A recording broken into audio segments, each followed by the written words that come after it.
সাত সমুদ্র 13 নদী পার করে আমরা এখন ক্যাম্পাসে যাব।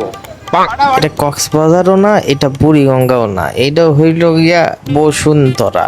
বসুন্ধরা পশ এরিয়া, যেখানে সব পশ পিপলরা থাকে, কিন্তু বিনিময়ে কি পায়? কক্সবাজারের ফিল আর বুড়িগঙ্গার পচা পানির ফিল। তেমনি আমার জন্য জিনিসটা একেবারে কষ্টদায়ক, কারণ আমারও যাইতে লাগে এই বুড়িগঙ্গা পার হয়ে। আজ যখন একটু বৃষ্টি হয় পুরা বসুন্ধরা একবারে নদী হয়ে যায়, আর আমার ক্যাম্পাস মনে হয় গিয়া যে নদীর মধ্যে একটা ক্যাম্পাস, চারপাশে খালি পানি আর পানি। এর মধ্যে না পারি আগাইতে, না পারি পিছাইতে, এমন একটা অবস্থা হয়ে গেছে। ক্যাম্পাসে যাওয়া একটা চ্যালেঞ্জ হয়ে গেছে। এমনি হইলে তো আর 2 দিন পর নৌকা কেনা লাগবো। এজন্য আমি আমার বাইকটাও রেখে আসছি, কিন্তু শেষমেশ আমিও পারলাম। তো আমি চলে আসলাম আমার ক্যাম্পাসে এসে ক্লাসের পর দেখি সেই লেভেলের বৃষ্টি হইতেছে গিয়া।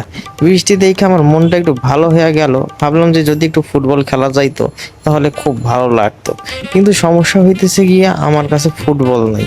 কিন্তু যেমন তেমন করে একটা ফুটবল তো ম্যানেজ করা খুবই দরকার, কারণ বৃষ্টি আসলে গোসল না করতে পারি, একটা ফুটবল খেলা তো ওনা না আর একটা কফি খায়া লই, তারপরে বাদ বাকি দেখা যায় বনি।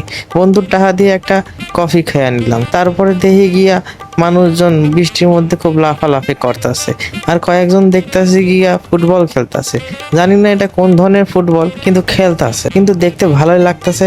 আমার মনটাও চাইতেছে গিয়া যে আমিও একটু খেলি, কিন্তু কি করব, ওই যে ফুটবলের সমস্যা, আমার কাছে গিয়া ফুটবল নাই। তারপর আর কি করব, গরিবের ফুটবল ম্যানেজ করতে তো লাগবেই। তারপর আমার এক ফ্রেন্ড ম্যানেজ করলো একটা ফুটবল, ও সরি, একটা বোতলটারেই আমরা ফুটবল বানাইয়া খেলা শুরু করলাম। এটা একটা মজুর বোতল। অনেকক্ষণ খেলার পর গিয়ে বুঝতে পারলাম যে এই বোতলটা দিয়ে যদি আর 2-1 বার বাড়াবাড়ি করি তাইলে কারো জায়গা মতো ঢুকে যাইতে পারে।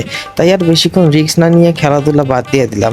আর যদি একবার পিছলাই পড়ে যাই তাহলে তো হোগা একেবারে কাদায় কাদায় ভরে যাবে। তাই আমিও ভাবলাম যে আজকে খেলা বাদ দিই, চলো এখন ক্যাম্পাস থেকে বাড়ি যাওয়ার টাইম হয়ে গেছে। অনেক তো ক্যাম্পাসে টাইম কাটাইলাম, এখন একটু বাসায়ও টাইম কাটাই, পরীক্ষাও তো আছে, পড়ালেখাও তো করণ লাগবো। তাই আমি আর দেরি না কইরা আমি রওনা দিয়ে গেলাম আমার বাসার উদ্দেশ্যে। আপনারাও বৃষ্টিতে বেশি একটা ক্যাম্পাসে থাকেন না।